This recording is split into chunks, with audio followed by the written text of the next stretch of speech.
या सेल जिसको हम कहते हैं, इसी के बारे में आज हम अध्ययन करेंगे। तो ये जो टॉपिक आप देख रहे हैं इनके बारे में आज हम अध्ययन करेंगे। कोशिका क्या होती है और कोशिका की खोज व इतिहास के बारे में पढ़ेंगे। कोशिका के कौन कौन प्रकार होते हैं और प्रोकैरियोटिक और यूकेरियोटिक कोशिका क्या होती हैं, जंतु उत्पादक कोशिका क्या है, कोशिका के कार्य संरचना कोशिकांग के अध्ययन के बारे में आज हम चर्चा करेंगे इस वीडियो के माध्यम से। तो चलते हैं। सबसे पहले देखिए, यदि बात करें कोशिका, कोशिका है क्या, सबसे पहले यही देखें कि कोशिका जो है जीवों की संरचनात्मक व क्रियात्मक मूलभूत इकाई है।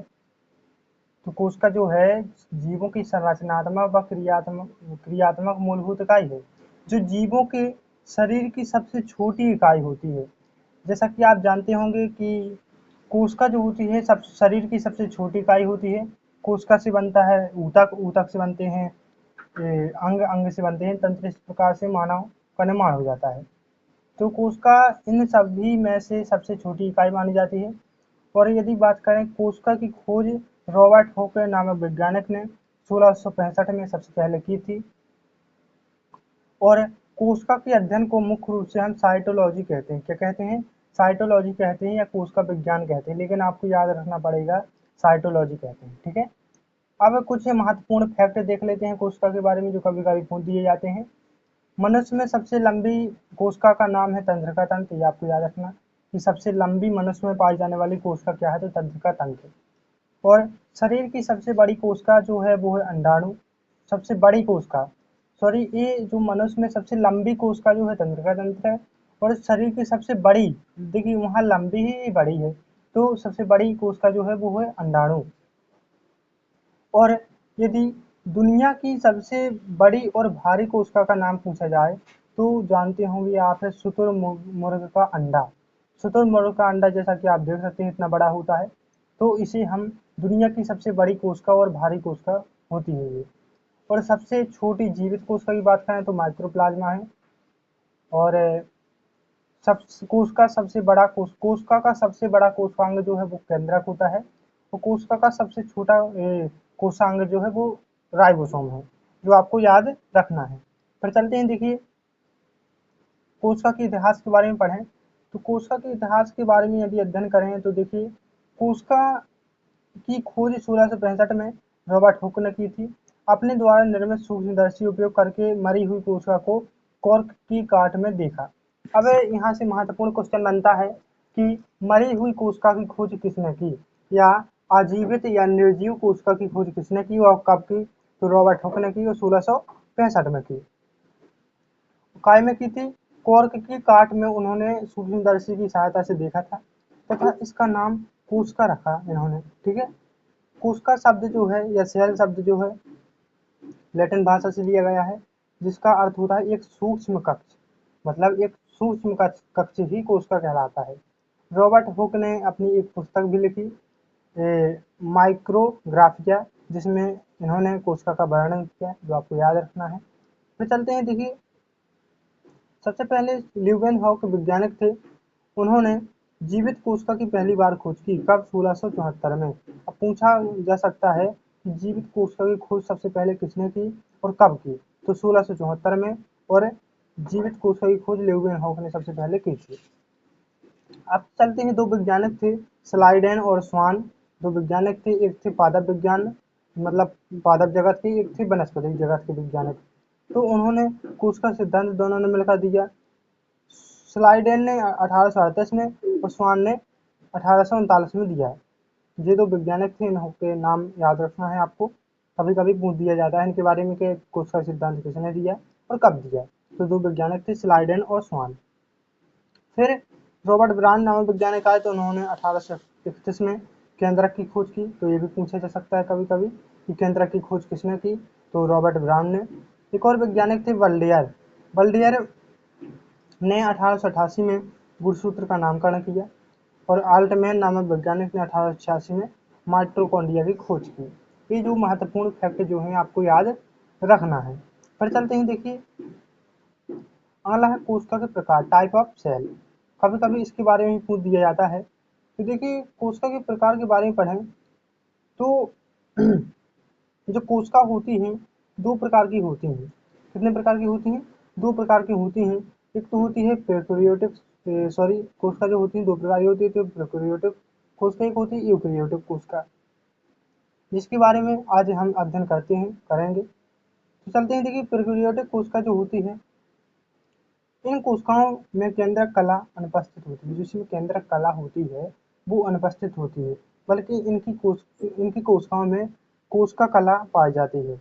कोशिका कला पाई जाती है, इसमें केंद्रक कला अनुपस्थित होती है। इसमें 70 प्रकार के राइबोसोम पाए जाते हैं, इसमें 80 प्रकार के राइबोसोम पाए जाते हैं, जो आपको याद रखना है। और इनके गुणसूत्रों में हिस्टोन प्रोटीन नहीं पाई जाती है, इनके गुणसूत्रों में हिस्टोन प्रोटीन पाई जाती है। और ये कोशिकाएं सूक्ष्म होती हैं, बहुत छोटी होती हैं। और प्रोकैरियोटिक कोशिकाओं की अपेक्षा एक कोशिकाएं जो होती हैं आकार में क्या होती हैं, बड़ी होती हैं, जो आपको याद रखना है। कौन? यूकैरियोटिक कोशिका। यदि बात करें आकार कितना होता है, तो इनका 0.1 से 0.5 mm होता है, और इनका आकार 5 से 100 mm तक होता है। इसमें जो प्रोकैरियोटिक कोशिका होते हैं, सभी विषाणु, जीवाणु और निग्राही शैवाल जो होते हैं वो इसके अंतर्गत आ जाते हैं। तो जंतु कोशिकाओं, पादप कोशिकाओं में हमेशा यूकैरियोटिक कोशिका ही पाई जाती है। प्रोकैरियोटिक कोशिका को हम जीवाणु कोशिका भी कहते हैं, और यूकैरियोटिक कोशिका को जंतु कोशिका भी कहते हैं, जो कि आपको याद रखना है। तो आप अंतर समझ गए होंगे क्या होता है। फिर चलते हैं थोड़ा और यूकैरियोटिक के बारे में पढ़ें। तो यह भी 2 भागों में डिवाइड हो जाती है, एक तो होती है जंतु कोशिका, एक होती है पादप कोशिका। इन्हीं के बारे में कभी कभी पूछ दिया जाता है। तो जंतु कोशिका जो होती है, उसी नाम ही से पता चलता है कि यह जंतुओं में पाई जाती है। जंतु कोशिका में लेकिन याद रखना कि कोशिका भित्ति, रिक्तकाएं और क्लोरोप्लास्ट अनुपस्थित होता है। कोशिका भित्ति, रिक्तकाएं और हरित लवक जो होता है अनुपस्थित होता है, क्योंकि जो मनुष्य होता है उसमें हरित लवक नहीं पाया जाता है, क्योंकि वो प्रकाश संश्लेषण नहीं करता, स्वयं खाना अपना बनाता है। और जबकि पादपों में जो कोशिका भित्ति, रिक्तकाएं और क्लोरोप्लास्ट होते हैं वो उपस्थित होते हैं, ये आपको याद रखना है। फिर चलते हैं, देखिए कोशिका कुछ कार्य देख लेते हैं जो कभी कभी पूछ दिए जाते हैं। कोशिका जीवन की मूल इकाई है, मतलब सभी जीवों का निर्माण कोशिकाओं द्वारा होता है, एक प्रकार का कार्य ही है, क्योंकि शरीर का निर्माण कर रही है कोशिका, या ऊतक का निर्माण कर रही है। ऊर्जा उत्पादन में किस प्रकार? माइटोकॉन्ड्रिया जो कोशिकांग एक प्रकार का में श्वसन क्रिया एटीपी का निर्माण होता है, या ऊर्जा एटीपी के रूप में निर्माण होता है ऊर्जा का। पोषण व अवशोषण का पाचन भोजन को सरल अणुओं में तोड़ती है। प्रोटीन संश्लेषण कैसे होता है? देखिए राइबोसोम जो होता है उसके द्वारा आवश्यक प्रोटीन का निर्माण होता है, तो राइबोसोम ही कोशिकांग एक प्रकार का है। अपशिष्ट निष्कासन, हानिकारक पदार्थ को बाहर निकालना इसका कार्य होता है।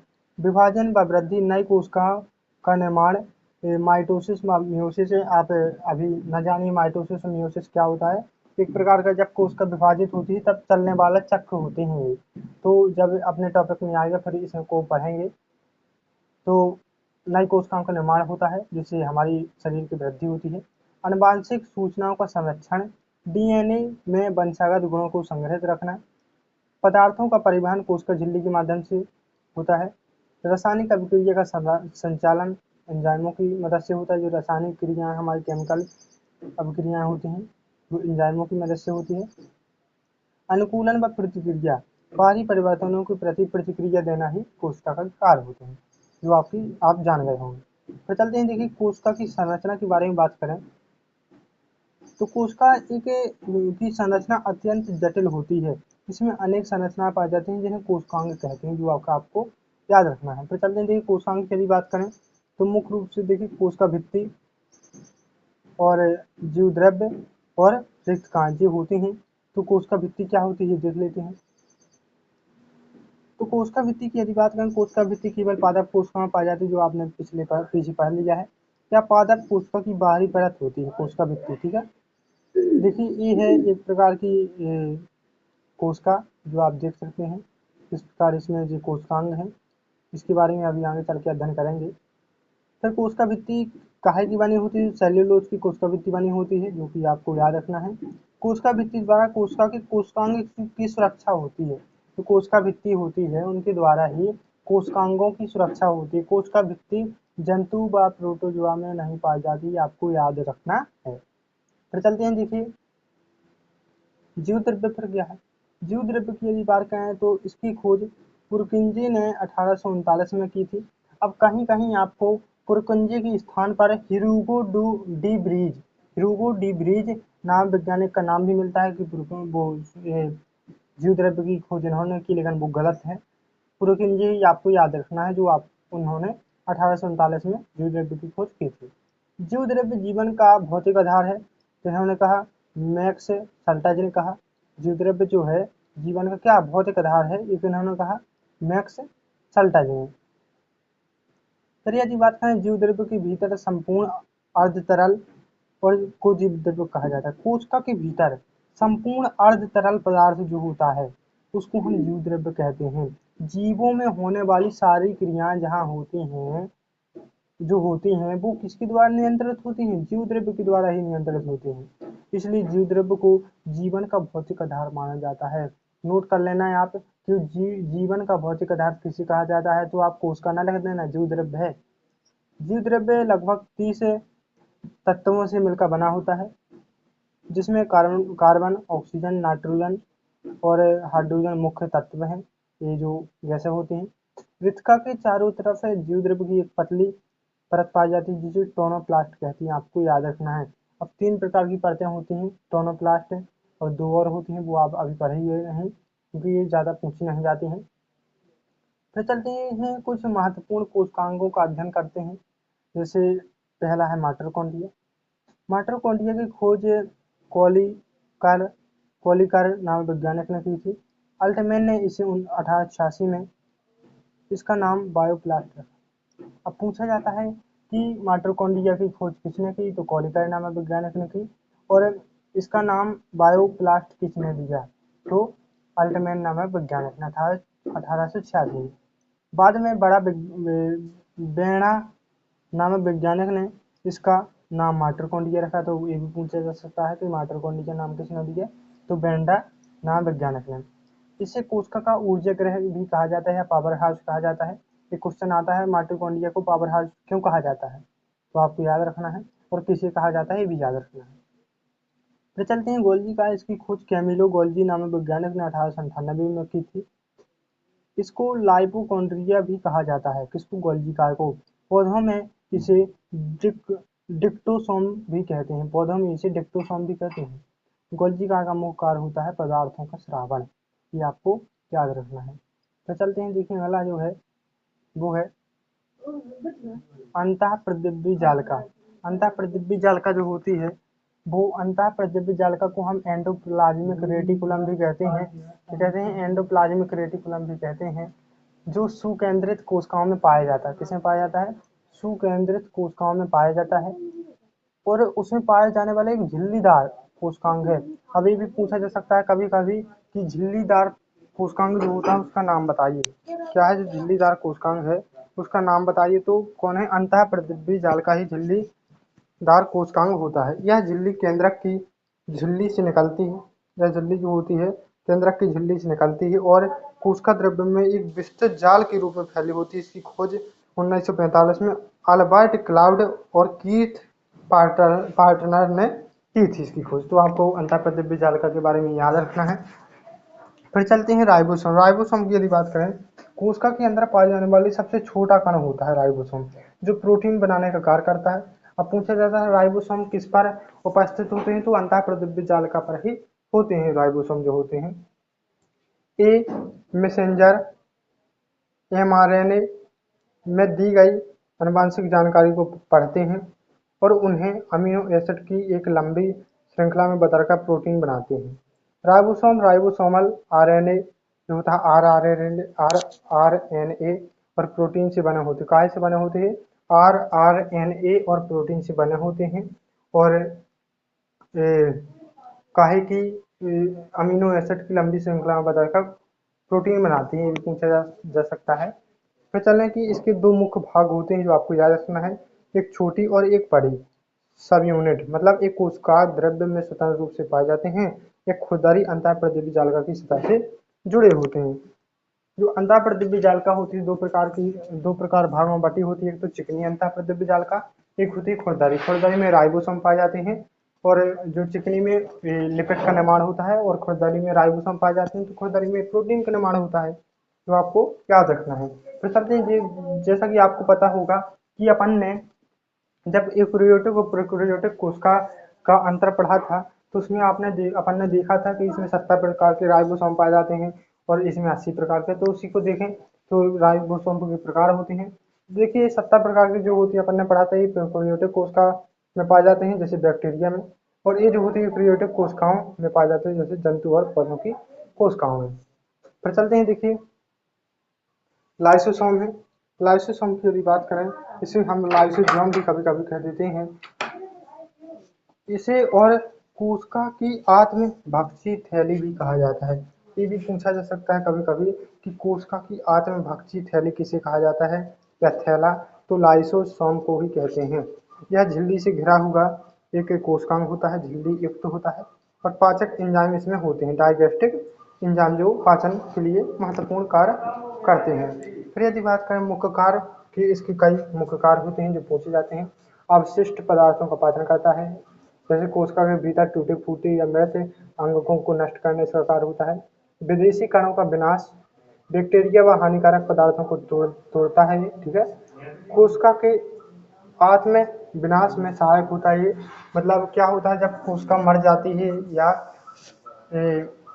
डेड हो जाती है, तो उसका भक्षण लाइसोसोम ही करता है। और कोशिका के आत्म विनाश में सहायक मतलब अधिक क्षति पर पूरी कोशिका को विघटित कर देता है। पोषण में सहायक जटिल अणुओं को सरल अणुओं में बदलना इसका मुख्य कार्य होता है। तो चलते हैं, देखिए लवक। लवक की बात करें, इसको हम प्लास्टिड भी कहते हैं। पादप कोशिकाओं में पाए जाने वाले दोहरी झिल्ली वाले कोशिकांग होते हैं कौन, लवक। मतलब जिसमें दोहरी झिल्ली पाई जाती है वो लवक होते हैं, जो मुख्य रूप से 3 प्रकार के होते हैं। देखते हैं तो कौन कौन 3 प्रकार होते हैं। एक तो होता है हरित लवक, एक होता है अवर्णी लवक, एक होता है वर्णी लवक। तो हरित लवक क्लोरोप्लास्ट होता है, और अवर्णी लवक ल्यूकोप्लास्ट, और वर्णी लवक जो होता है क्रोमोप्लास्ट कहते हैं। तो आपको ये लवक के जो प्रकार हैं याद रखना है। हरित लवक प्रकाश संश्लेषण द्वारा भोजन बनाते हैं, ये आपको याद रखना है, जिसको हम क्लोरोफिल भी कहते हैं। अवर्णी लवक जो होते हैं भोजन संचित करने का कार्य करते हैं, और वर्णी लवक जो होते हैं फूलों को फलों को रंग प्रदान करने का। वर्णक जिसे कहते हैं आप जानते होंगे, तो वो रंग प्रदान करता है, इस प्रकार वर्णी लवक कहलाते हैं, ठीक है जी। आप देख सकते हैं क्लोरोप्लास्ट और क्रोमोप्लास्ट और ल्यूकोप्लास्ट होते हैं, ठीक है। तो चलते हैं, देखिए अगला है केंद्रक। केंद्रक की यदि बात करें तो जिसे हम न्यूक्लियस भी बोलते हैं, क्या बोलते हैं, न्यूक्लियस भी बोलते हैं।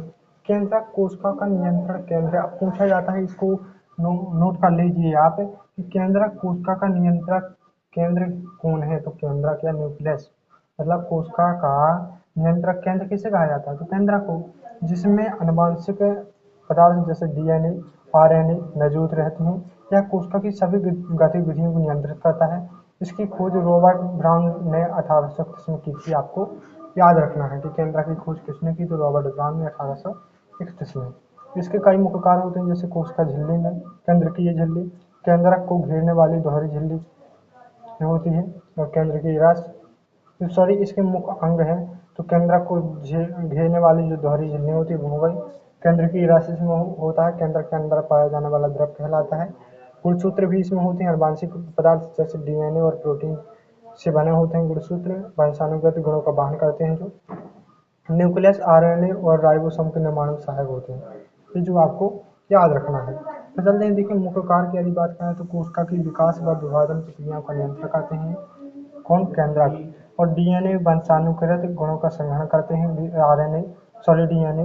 राइबोसोम को निर्माण के लिए आरएनए का निर्माण करते हैं कौन, केंद्रक, जो कि आपको याद रखना है।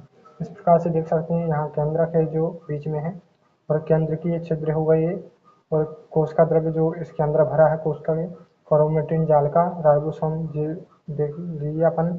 आप अंतःप्राद्युपी जालिका के ऊपर खुरदरी सतह पर चिपके हुए हैं। केंद्र की एक कला होती है एंडोप्लाज्मिक रेटिकुलम ही वो अंतःप्राद्युपी जालिका कहलाती है। तो चलते हैं, देखिए अगला जो है अपना है तारक कार। तारक कार की यदि बात करें, इसको हम सेंट्रोसोम भी बोलते हैं। सेंट्रोसोम जंतु कोशिका में पाए जाने वाले एक छोटा गैर झिल्लीदार अंगक है। जो कोशिका विभाजन के दौरान सूक्ष्म नलिकाओं को व्यवस्थित करता है। क्या करता है? गैर झिल्लीदार अंगक जो कोशिका विभाजन के दौरान सूक्ष्म नलिकाओं माइक्रोट्यूबल्स जो होती हैं उनको व्यवस्थित करता है, जिससे कोशिका का ठीक से विभाजन होता है। बेनेडेन और थियोडोर बेवेरी ने 1883 से 88 में की थी। क्या इसकी खोज पूछा जाता है कि क्रिया कार की खोज किसने की? तो बेनेडेन और थियोडोर बेवेरी ने इसकी खोज की थी। फिर चलते हैं, देखिए जो अगला है रिक्तकाय को यदि हम बात करें तो इसे वैक्यूला से भी बोलते हैं। रिक्तकाय कोशिका के भीतर पाई जाने वाली झिल्ली से घिरी थैलियाँ होती हैं जिनमें द्रव, लवण, शर्करा, एंजाइम आदि संग्रहित होते हैं। रिक्तकाओं का सबसे पहले वर्णन एंटनी वॉन लीeuwenhoek जिन्होंने जीवित कोशिका की खोज की थी उन्होंने किया था। रिक्तकाओं का सबसे पहले वर्णन किसने किया था? एंटनी वॉन लीeuwenhoek ने 1674 में किया था। अब विशेषताओं की यदि बात करें, पौधों की कोशिकाओं में बड़ी और प्रमुख होती हैं, पशु कोशिकाओं में छोटी व अस्थायी होती हैं। इन्हें टोनोप्लास्ट नामक झिल्ली घेरे रहती है। कौन सी झिल्ली घेरे रहती है? टोनोप्लास्ट नामक झिल्ली जो होती है इसे घेरे रहती है। ये भी पूछा जा सकता है कि रिक्तका जो होती है कौन सी झिल्ली द्वारा घेरी होती है? टोनोप्लास्ट। फिर इसके मुख्य कार्य बात करें तो जल, लवण, शर्करा तथा अवशिष्ट पदार्थों का संग्रह करती है। कोशिका में आंतरिक दाब बनाए रखना इसका मुख्य कार्य होता है। कुछ एंजाइम द्वारा पाचन क्रियाओं में सहायता, रंग द्रव पिगमेंट का संग्रह कर फूलों व फलों में रंग प्रदान करती है रिक्तका। ठीक है। फिर यदि बात करें कुछ महत्वपूर्ण प्रश्न देख लेते हैं जो कोशिका के संबंध से कभी कभी पूछे जा सकते हैं या पूछे जा चुके हैं कुछ इनमें से। देखिए पहला है, कोशिका की खोज किसने की थी? तो आप जानते हैं रॉबर्ट हुक ने की थी। कोशिका सिद्धांत किसने दिया? तो आप जानते हैं स्वान व स्लाइडर ने दिया। कब दिया था? 1838 से 39 में। और जीव द्रव्य को जीवन का मूल आधार किसने बताया? तो अपन ने देखा था कि मैक्स सल्टज ने बताया था। क्या जीव द्रव्य को जीवन का मूल आधार? तो चलते हैं, देखिए कुछ और हैं जैसे सेंट्रोसोम किस प्रकार की कोशिकाओं में पाया जाता है? तो केवल पशु कोशिका में ही सेंट्रोसोम पाया जाता है, तो ये पादप कोशिका में नहीं पाया जाता। पादप कोशिका में क्या पाया जाता है? लाइसोसोम। कोशिका का नियंत्रक केंद्र कौन है? तो आप जानते हैं केंद्रक होता है नियंत्रक केंद्र। और कोशिका का पावर हाउस किसे कहते हैं? या बिजली गृह या विद्युत ऊर्जा गृह किसे कहते हैं? तो माइटोकॉन्ड्रिया कहते हैं। तो आपको पता होना चाहिए। पर चलते हैं, देखिए लाइसोसोम को क्या कहा जाता है? लाइसोसोम को आत्मभक्षी थैली भी कहा जाता है। ठीक है, इसका कोशिका का। और प्लास्टिड केवल कहाँ पाए जाते हैं? तो पादप कोशिका में ही प्लास्टिड पाए जाते हैं, आपको याद रखना है। डीएनए मुख्य रूप से कहाँ पाया जाता है? तो केंद्रक में डीएनए मुख्य रूप से पाया जाता है। ठीक है, ये जो है आपको याद रखना है। तो ऐसे ही महत्वपूर्ण